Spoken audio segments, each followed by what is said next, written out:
Wondering how to fall completely in love with the people and things that surround you at home? I've spent the last 15 years studying how and where families thrive and what relational and house characteristics ignite us with that homey feeling. On this podcast, we uncover how our brains process the people we live with and the houses we live in so we can confidently create our homes to be wonder-filled connection magnets. Ready to give up the decision fatigue, comparison hives, overwhelm ulcers, and confusion chaos? You are in the right place. I'm your host, Carly Thornock. Welcome to Becoming Home. What's up, homies? Welcome to the Becoming Home podcast. I'm so excited to introduce you to my new dear friend, Sara Yamtich. She is somebody that I hold in sacred regard. I hope that's okay to say, Sara. I just feel like the way that she speaks and the way that she connects to others is so non-superficial, but also she has this beautiful presence that glows as well. So it feels like, how are you so dazzling and how do you know my soul? That's how I feel when I talk to Sara. So she is the founder and CEO of Conscious Conversion, which used to be Resonate with Sara. And this is a holistic multimedia marketing agency where if you're a soulful thought leader, if you're doing soulful work in the world, then you need her because she helps you spread your message in a soulful way, being connected to yourself and to others. Sara, welcome.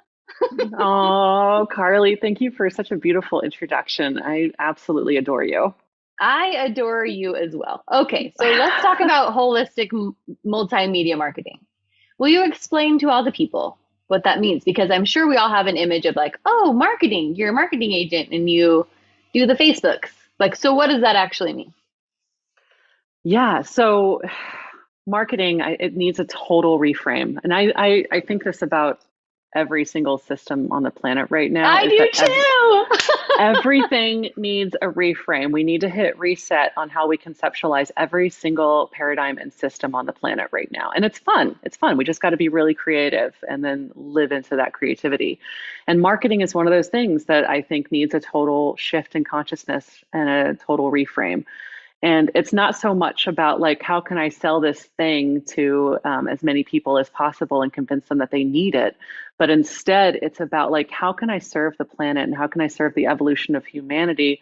How can I help facilitate others that want to step into that service as well? And how can I reach into the hearts and minds of humanity to help get that message of awakening into as many people's hearts and minds as possible?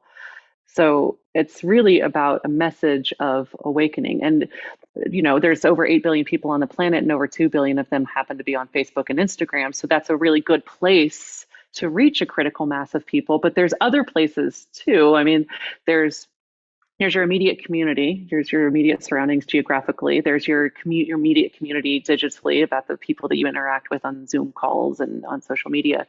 There's Google, there's TikTok, there's all these other social media platforms. There's just a myriad of ways that we can reach our people. And so when I say holistic multimedia marketing, I'm saying let's look at this from a spiritual and soulful level. What is the impact I want to make in the world? And what's the best way? What's the most customized way for me to reach the people that I want to reach or the people that you want to reach?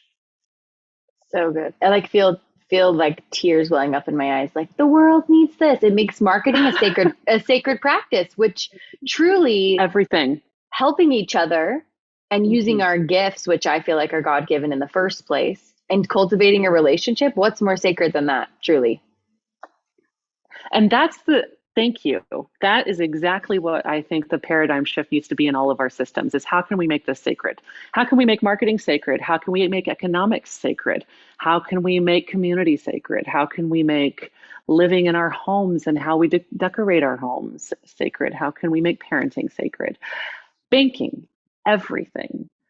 Toto is ceremonia. Everything is ceremony. And I've just been recently playing with a new definition of what ceremony is. And that is inviting God or inviting the divine into every single thing that I do. That's ceremony. As I'm washing the dishes, how can I make this a divine union with God? I mean, that's kind of ridiculous. And it's true. It is not. It is everything. That is a huge component of my design program, actually, is this part of what is mundane and how do you make it sacred? I call it the sacred mundane. This is what you're talking about of how is ceremony going to make magic in your life? And if we miss this ceremony aspect, that you are missing the magic. This is when people are like, my life is so dull and boring and I need to change and I need to spend money. And we look outside of ourselves to fill this void of connection, when really all we need to do is reach out and connect ourselves. Okay, so I have lots of clients and friends who are like, I just hate social media. Social media makes me feel sick. Blah blah Yeah, blah. I get What do it. you say to this? I mean, I could say so many things to it, and I've said Say so all of many it. different things about it. The first one is empathy. I get it. I totally understand. I have a personal brand too, like my Instagram at Resonate with Sarah. I don't have a huge followership on there. I show up inconsistently. It's hard for me. I don't necessarily want to pull out my phone and film it whenever I'm having a beautiful experience in the world. There's a part of me that does. Or when I'm in my personal practice, my meditation and movement practice, and I have this brilliant channeled idea, it's like, do I grab my phone and start to talk about it, or do I stay in it? I want to stay Mm-hmm. in it. So I understand a lot of people not wanting to engage so much with social media. And there is a way to be in right relationship with it. There is a way to have it be a ceremonial or sacred relationship with social media. And I'm in that exploration too, for sure. I think it has to be an ongoing one, because there is that tipping point of like, oh, this has become an addiction. I'm looking at Instagram at nighttime in my bed. I need to put it down. So, how to find that right relationship in such a way that you're engaging with people that inspire you, that make you feel good, that make you feel like you want to make a difference in the world. Maybe even learning, like I just learned more this morning about what's happening in Iran, with a revolution for women's, it's more than just women's rights. I mean, anyway, that's a whole other rabbit hole. But social media is what shared what's happening in the world with me. It's so powerful. It's empowering if we use it that way. No longer like whoever they are who has corporatocracy, jurisdiction over the media and the mainstream media that I cease to believe in. Like, we can actually reach people and learn things from social media. You just have to be extremely discerning and self-responsible. I And love that. our evolution it requires us to, it's calling us up to be self-responsible and discerning and engage with these things like social media from that place. You're blowing my mind right now, first of all. I'm almost imagining like setting up my candles in my office and deliberately sitting down to engage with my social media people. It feels like a whole different experience instead of like randomly scrolling on the toilet or like hiding in my room to try to like catch my breath. It's less of a life preserver and addiction kind of urgy thing and more of a service or a connection experience. The way that it feels in my body to think of it that way is a completely different thing. That's really, Wow. really cool. Making all things spiritual. So, what does that mean as far as like creating content and keeping on a schedule and this control issue that so often comes into direct conflict with the sacred, at least in my life and in my spheres? For instance, I know that I need to do my chores and clean my house, and I want to at some level, and I want to make that a sacred experience, but the only way I know how to engage with it is so like rigid. How do we, like, what are the first steps to start trusting in the spiritual and the sacred? For me, when I'm going to clean the house or do those kinds of things, it actually does help for me to put on some really beautiful music and light some candles and get into a zone. Sometimes putting on a podcast or something like that, something enriching that way. And I also believe in the power of, when it's possible, delegation. When we Mm. can delegate those things, like, and not have it be bypassing. So it's not like I'm saying, oh, I don't want to do this, so I'm going to impose it on somebody else. But how, like, making it so that it's joyful for all parties involved, that there's a reciprocity and an exchange that feels good for everybody involved. But, for instance, with digital marketing, yeah, there's like a posting schedule. How can you find that line of acting in the moment when it's channeled and acting in the moment when it is inspired, and also being strategic? And that's really nice when you have somebody that you can consult with, that you can act in some sort of reciprocity, whether it's through trade or whether you pay them to be able to help you take your channeled whatever insights that you have and post it more strategically.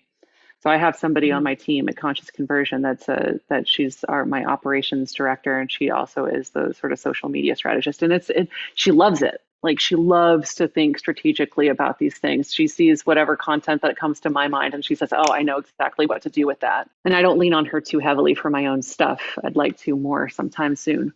But I think that as much as we can delegate, and as much as we can, the parts that we do end up doing ourselves, creating as much of it in an inspired way as possible. Does that make sense? Yeah, that's so good. That's so good. I love the name that you chose for all of this, conscious conversion. In my mind, conversion is something that I talk about, of course, like in sales, when you're like converting a sale, right? But also in like religious or personal spiritual practice, where a true conversion is when you believe something of your own accord. You've come to a place where you're accepting it, you're stepping into it with agency and that consciousness and becoming a new person because of it. So I love the play on words there. How is this secondary spiritual conversion mirrored in marketing conversions? I love this question. Thank you for speaking to my mission in the world.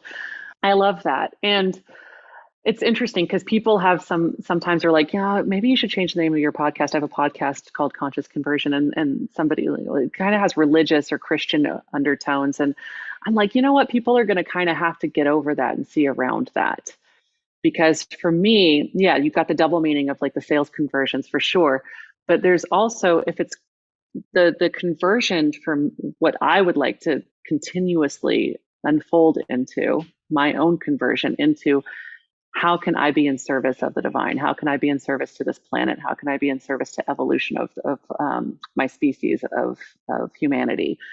And that's the kind of the continuous conscious conversion that I'm undergoing, and the one that I happen to believe that the rest of the world should undergo as well. It's not a religious dogmatic conversion. I'm not interested in converting people to believe in some hierarchical structure and place themselves inside that hierarchical structure and need some sort of gatekeeper to God. It's more of like, how can I convert into seeing my own divinity inside me and seeing how I can be of service to this planet. And the more people that do that, the more that I feel like divine can be embodied on this planet. If we were all converted to ourselves and therefore to God, to the divine, think about what a different atmosphere like social media would be. The problems that we have with social media wouldn't exist if we were all integrated and relationshiping digitally, even on such a conscious level. That's cool to think about. Well, and there are some of us that are doing it. Yeah. And so, and then that's part of what my podcast is about, and what I'm all about is like, we're all fumbling around figuring it out, but at least we're doing our very best. Like, I'm increasingly called forth to live in as much integrity as possible the older I get and the further along I get in my journey. And it's like, okay, so what is this world that I want to be living in? I'm not going to complain about the world we've been living in. I mean, I might spend a little time doing that, but for the most part, I want to spend time thinking about, like, what is heaven on earth? What are all those prophecies talking about? What was Jesus talking about? Like, when we were talking about, like, we can bring the kingdom of heaven right now, right here.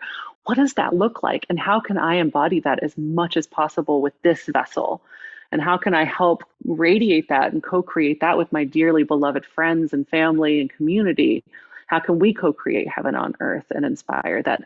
Knowing that there is darkness on the planet, there are horribly dark things happening around the world right now, but how can we still use these vessels to have an impact on that without getting bogged down in it? Whoa, life mission. That's so good. I want your marketing take on this, and specifically your conscious, holistic marketing take on this. It's my belief that that our bodies, first of all, and our houses, second of all, are marketing tools. We are here to like communicate something, usually, right? And especially when we're thinking about environments that we're building for our families, and specifically our children, but also like our guests, people that come into our physical environments. We're marketing. And when we think about marketing as a performance, like dun, dun, dun, dun, dun, dun, like Instagram as we know it, then it feels awful. Our houses feel awful. We feel pressured to do it right and to be popular and to not make any mistakes. But when we think about marketing the way you're talking about marketing, this sharing of soul and this witnessing of the divine and seeing one another and deep relationships, to me, our houses transform. So what would you say is a principle we can incorporate into our houses and our marketing that you've seen work online, but that maybe we could transform into the physical and apply to our houses as an invitation as well? Wow, what a beautiful question. The thing that kind of drops in for me is like a decluttering and minimizing as much as possible, like really getting to the core of things. Like, what is my core message? What is my absolute soul's purpose on the planet right now? And if we're to take that into my household, what is the purpose of this item? I've got socks right there on the countertop. Why did those socks end up there? I can't tell you right now. But what I can say is that that's a little piece of clutter that I could have, like, after I'm done with my calls today, a little ceremony to declutter, look at every single thing and say, what is the function of this right here, right now? And put it into a more functional place. And like the art on the walls and how things look aesthetically. Aesthetics are, I don't know if it's just because I'm a Taurus. I am too. I didn't know that about us. Well, there we go. There it explains everything. No, There you have I it. mean, I have a real love for beauty, and aesthetics, and and to me, beauty is divinity. Like I believe that when things are real, I mean, like you look out at nature. It's gorgeous, and it's not just because we were trained to believe it was gorgeous. Sarah It also lives in truly Maui. is. I live in Maui. It's But fine. anywhere, It's fine. Everybody. Utah is freaking gorgeous. It is gorgeous. Sorry, I off-tracked you. Keep going. No, Utah is stunning. Zion National Park is one of my absolute favorite places in the world. You look around and you see the grandeur of the beauty around you, and you know that God is beauty, the divine is beauty. And so I don't know if that answers your question, but when I look around the house and I look around my marketing and I look around social media, it's like, is this something that I feel like is in high integrity to truth and beauty and goodness? Because I think that's what is, I think that's what's real. The chaos and everything that happens around us, I think, is largely as a result of us being resistant, distracted, and bypassing, as opposed to like really being present as much as possible and doing the work we need to do to declutter. Amen. Amen. And when you get in, there's decluttering, which feels frantic, but then there's decluttering, which feels integrated. And this decluttering is a loving, like taking of a sock, like you talk about, taking of the socks and being like, where do you need to be your highest sock self? And we put them there instead of like, my house is a mess. I'm a mess. Everything's out of control. I have to put the sock somewhere so I can feel in control. Like it's a complete separation. We're not talking about the same things. And I almost wish there was a different word for it, because when we get on a declutter kick, it's all about like, and buy these bins from the Container Store to store all your things in the organization. Ceremonial decluttering, ceremonial cleaning. That's what it has to be. Because when we're in that place of ceremony of sacredness again, then everything changes around us. So of course, the way we declutter and the priorities we put on the things that are really important magnify our decluttering. I love that a lot. And seeing that in marketing is the way marketing should be done. Everybody needs you. And with that, Sara, I'm going to tell people where to find you. You fill in the gaps. So you can find her online on Instagram. Resonate with Sara. Yes? No H. No H, SARA. thank you. And then she's also at consciousconversion.com. And your podcast, also Conscious Conversion, which is on Spotify, on YouTube. Delicious. Everybody should listen to that today. Oh, thank you. And if you're looking for a marketing expert, someone to help you tap into this inner knowing within you, if you have something that you want to share with the world and you need help getting it out there, figuring out what's divine inside of you to share with the other people who are also divine, Sara's your girl. So give her a call, look her up online, and have an amazing day, all y'all. And go make a mess. Go make a sacred ceremonial mess today, and we'll talk to you next week.